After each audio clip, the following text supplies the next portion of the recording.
ये दुधारू पशुओं में बीमारी है तो क्या उसके दूध पे असर है? उसका दूध पीने लायक है, पिए या ना पिए? तो क्या जैसे जो लोग पशुओं की देखभाल करते हैं उनमें भी ये हो सकता है उस पशु से? मान लिया जैसे एक किसान भाई के पास 10 पशु हैं, मान लिया उसमें से एक पशु को ये हो जाती है, तो क्या वो जो स्वस्थ पशु हैं उनको भी वो टीका लगवा लेना चाहिए? उसका टक्कर भी पंजाब, हरियाणा, उत्तर प्रदेश, राजस्थान, जो सभी जगह से किसान भाई इसको सुन रहे हैं वीडियो को, वो उनके लिए क्या सलाह देना चाहोगे? क्या मतलब सावधानी बरतें? वो गोट पॉक्स वैक्सीन इसके लिए उन्होंने कही है थोड़ी सी ज़्यादा डोज में देनी है। 3 ml इसकी डोज सब कट यानी कि चमड़ी के नीचे लगाया जाता है। को ये कांटेक्ट डायरेक्ट या इनडायरेक्ट कांटेक्ट में आने से ज़्यादा फैलती है।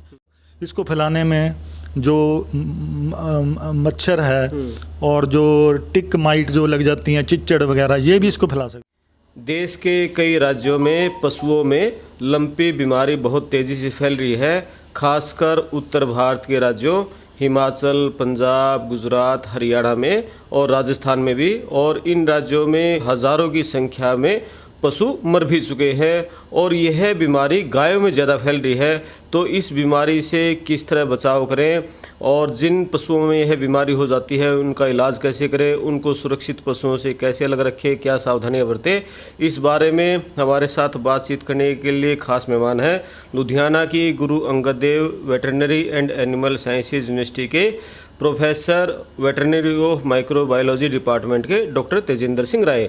तो इस बारे में विस्तार से बातचीत करेंगे। आप वीडियो को शेयर करें, चैनल को सब्सक्राइब करें। मैं आपका दोस्त सरदार करमपाल सिंह गिल। तो डॉक्टर साहब से बात करते हैं। सर नमस्कार। धन्यवाद जी। सर ये बताओ, ये जो बीमारी फैल रही है और बड़े लंबे समय बाद हमने ये सुनी है कि इस तरह पशुओं में कोई बीमारी है, तो ये बीमारी है कौन सी, जैसे लंपी है, क्यों हो रही है इस तरह से? ये एक तरह की जी चर्म रोग है, मतलब चमड़ी की बीमारी है। इसका पूरा नाम है लंपी स्किन डिजीज जी। तो ये एक तरह का विषाणु होता है जो वायरस जिसको बोलते हैं जी, जिसको पॉक्स वायरस की एक वैरायटी है, वो इसको फैलाता है। कैपरी पॉक्स इसका जो एक्चुअली कॉज है, तो वो इसको फैलाता है।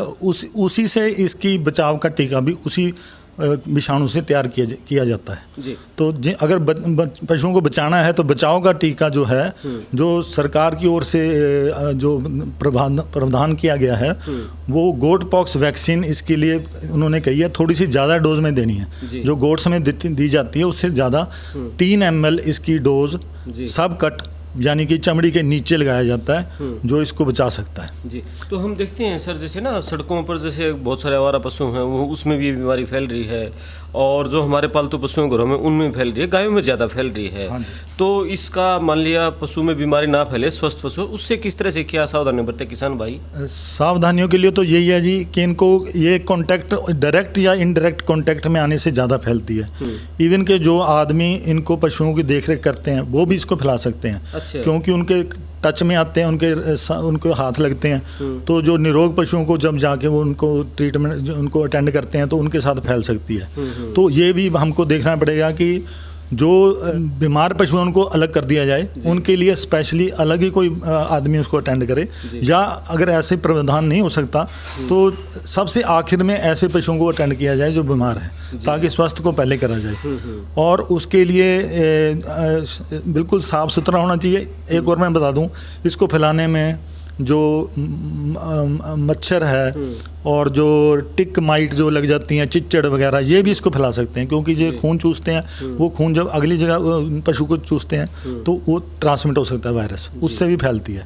तो हमको इसके बचाव के लिए इस ओर भी ध्यान देना पड़ेगा कि मच्छर के छिड़काव करें, आसपास सावधान रखें, पानी ना इकट्ठा होने दें। इसके लिए ये हमको ये भी साधन देखने पड़ेंगे। ऐसा क्या कारण है डॉक्टर साहब, जैसे एक साथ ही कई राज्यों में फैल गई है ये? क्या पहले भी कितने साल पहले हुई है या पहले भी हुई है? मैं एक और बात बता दूं, इसमें फैलाने में ना जो कारण मेरे को लगता है, ये जो झोला छाप डॉक्टरों की भी थोड़ी बहुत ही देन है जी।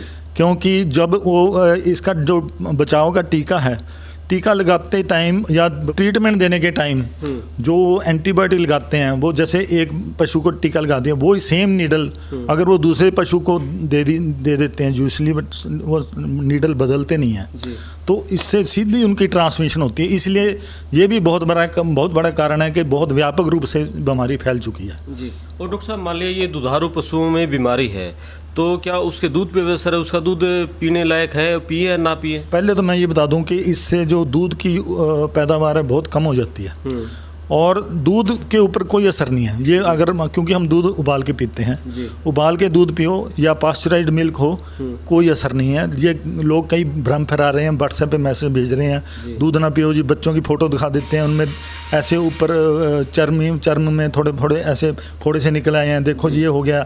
ये निरा भ्रम है, दूध उबाल के पियो, बिल्कुल सेफ़ है, कुछ नहीं होगा, आदमियों में नहीं फैलेगी। आदमियों में नहीं फैलता। तो क्या जैसे जो लोग पशुओं की देखभाल करते हैं उनमें भी ये हो सकता है उस पशु से? नहीं, उनमें नहीं, आदमियों में नहीं, कुछ नहीं। ये इसका कोई ऐसा वैलिड वो नहीं, प्रूफ नहीं है कि ये जानवरों से आदमियों में जाती है, ऐसा कोई नहीं है। सिर्फ ये है भी जानवर से जानवर में जा सकती है अगर वो जो उसके देख रेख करने वाले बंदे हैं वो प्रॉपरली अपने हाथ साफ करके नहीं उसको अगली जगह जाते। एक ही आदमी कई बार 2-3 जगह फार्म को अटेंड करता है, तो उससे फैल सकती है। और डॉक्टर साहब ये बताओ कि जैसे जो इसका टीका है और ये कह रहे कि जो टीका लगवाने से भाई पशु की डेथ हो जाएगी या उसका दुधारू पशु तो दूध बहुत कम हो जाएगा, इसके क्या शंकाएं हैं? नहीं, ऐसा कोई नहीं है, अभी तक ऐसा कोई देखा नहीं गया है। बल्कि ये जो मैं बता रहा हूँ, ये मैंने पहले भी बताया, जैसे 3 ml डोज है, गोट पॉक्स वैक्सीन है, ये जो उपलब्ध है हेक्स्ट की कंपनी से उपलब्ध है, दूसरा इंडियन इम्यूनोलॉजिकल दूसरी फर्म है, वहाँ से भी उपलब्ध है ये दोनों। लेकिन ये दोनों टीके जो हैं, जो इंडिया वाले हैं, ये गोट पॉक्स के तैयार किए गए हैं। अगर हमारे को कैटल की पॉक्स का अगर टीका मिल जाए, जो कि इंडिया में नहीं है, बनता बाहर से मंगाना पड़ेगा, MSD कंपनी है वो बनाती है इसको, या और टर्की में भी ये उपलब्ध है, वहाँ से अगर इसको अब इसके मंगाने के लिए सरकार यत्न कर रही है। हमारे पंजाब में तो काफ़ी CM भगवंत मान जी ने इसके लिए स्पेशल तवज्जो दी है, उन्होंने 76 लाख रुपया इसके लिए प्रदान किया है कि इसकी वैक्सीन खरीद के लोगों को फ्री लगवाई जाए। तो इसके लिए वो गोट पॉक्स भी इसको काफ़ी हद तक बचा देता है, 80% तक बचा देता है। डॉक्टर साहब ये बताओ, मान लिया जैसे एक किसान भाई के पास 10 पशु हैं, मान लिया उसमें से एक पशु को ये हो जाती है, तो क्या वो जो स्वस्थ पशु हैं उनको भी वो टीका लगवा लेना चाहिए उसका? हाँ जी, जो बचाव का टीका है जो मैं बता रहा हूँ, गोट पॉक्स वैक्सीन है, वो बाकी पशुओं को जरूर लगवा लेनी चाहिए। और जिनको बीमारी हो गई है उसकी ट्रीटमेंट, उसका इलाज कराना चाहिए, उसके लिए एंटीबायोटिक देते हैं। हालांकि ये विषाणु से उत्पन्न होती है जिसके ऊपर की एंटीबायोटिक का असर नहीं होता, लेकिन इसका ये मतलब नहीं है कि हमने उसको एंटीबायोटिक नहीं देनी है। वो इसलिए देनी है कि उसमें सेकेंडरी बैक्टीरियल इन्फेक्शन हो जाती है, कीटाणु और दूसरा कीटाणु पैदा हो जाता है, क्योंकि इसमें जो देखा होगा आपने, ये जख्म हो जाते हैं स्किन पे बहुत, वो बाद में फट जाते हैं, तो उस पर ये आपकी मक्खियाँ बैठती हैं, उससे वूंड और ज़्यादा फैलता है। तो उसको बचाने के लिए एक तो उसको किसी भी कीटनाशक से धोना चाहिए, जैसे फिटकरी से धो लो, लाल दवाई से धो लो, और उसके ऊपर कोई ऑइंटमेंट लगाओ ताकि उसके ऊपर मक्खियाँ ना बैठें। लॉरेक्जेन आती है, हाईमैक्स आती है, चेरामल आती है, ये उसके ऊपर लगाने से मक्खियाँ नहीं बैठेंगी। इस तरह हमको जो जो लक्षण है उसके अनुसार ही उसका हमको इलाज कराना चाहिए। तो एंटीबायोटिक 3 दिन तक देना चाहिए, क्योंकि इन्फ्लेमेशन बहुत होती है, तो एंटी इन्फ्लेमेटरी एविल की वो टीका लगवाएं। अगर भूख कम हो गई है तो उसके लिए बेलामिल विटामिन का वो लगवा लो। इसके लिए एक और जो मैंने देखा है कि मैं पशु जो डॉक्टरों से भी मैं सलाह करता रहता हूँ, उसमें उन्होंने देखा कि एक जो एक्टोपैरासाइट और उसके लिए टीका आता है वो भी काफ़ी इफेक्टिव है, लेकिन वो 15 दिन के गैप के बाद देना। एक एंथियोमेलिन और दूसरा हैगा वो आइवरमेक्टिन वो, और दूसरा मैंने बताया आपको एंथियोमेलिन, ये दोनों 15 दिन के गैप के बाद दें, इसका भी काफ़ी अच्छा रिजल्ट है। इसका क्या प्रभाव रहेगा डॉक्टर साहब? ये अंदर से इसको ठीक करने में, जख्म ठीक करने में बहुत अच्छा है। जी।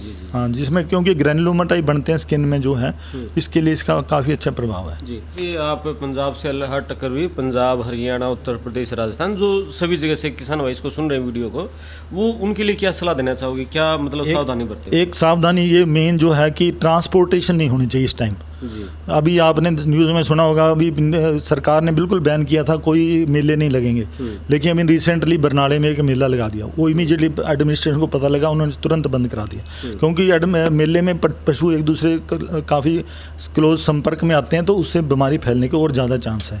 एक तो ये है। दूसरा, मच्छर और मक्खी को इससे आप बचाएं, उसके लिए आप कीटनाशक घोल का वो स्प्रे करें। और तीसरा भी आपने बचाव का टीका लगवाएं, और जो बीमार पशु उनको ट्रीटमेंट कराएं। जो आज ही हमारे वाइस चांसलर साहब ने मीटिंग करी थी, उसमें हमारी जो टीमें बनाई हैं उन्होंने, उसमें पहली टीम में मेरे को चुना गया है। मैं एक माइक्रोबायोलॉजिस्ट, एक पैथोलॉजिस्ट और एक पब्लिक हेल्थ का बंदा, तीन बंदों की टीम बनाई है, जो पंजाब में 3-4 डिस्ट्रिक्ट को कवर करेंगे। वहाँ पे जाके वेटरनरी डॉक्टर, वेटरनरी इंस्पेक्टर्स को मीटिंग करेंगे, उनके क्वेश्चन जो भी हैं उनको क्लैरिफाई करेंगे। और अवेयरनेस की कमी है, ये मेन अवेयरनेस की कमी है। जैसे हमने बताया, अगर सेम नीडल बार बार यूज़ हो रही है, उससे बीमारी आप बचाने के लिए उसको कर रहे हो, वो तो और फैल रही है। हाँ, तो डॉक्टर साहब जैसे बहुत बहुत धन्यवाद डॉक्टर साहब। ये थे वे डॉक्टर तेजेंद्र सिंह राय और वेटरनरी ऑफ माइक्रोबायोलॉजी और Guru Angad Dev veterinary and animal sciences university Ludhiana से। डॉक्टर साहब ने बहुत अच्छी बातें बताई, किसान भाइयों को क्या सावधानियां रखनी चाहिए, स्वस्थ पशु हैं उनको कौन सा टीका लगाना चाहिए, और जो बीमार पशु हैं उनका इलाज किस तरह से करवाना चाहिए। डॉक्टर साहब बहुत बहुत धन्यवाद। धन्यवाद जी, धन्यवाद। थैंक यू, नमस्कार।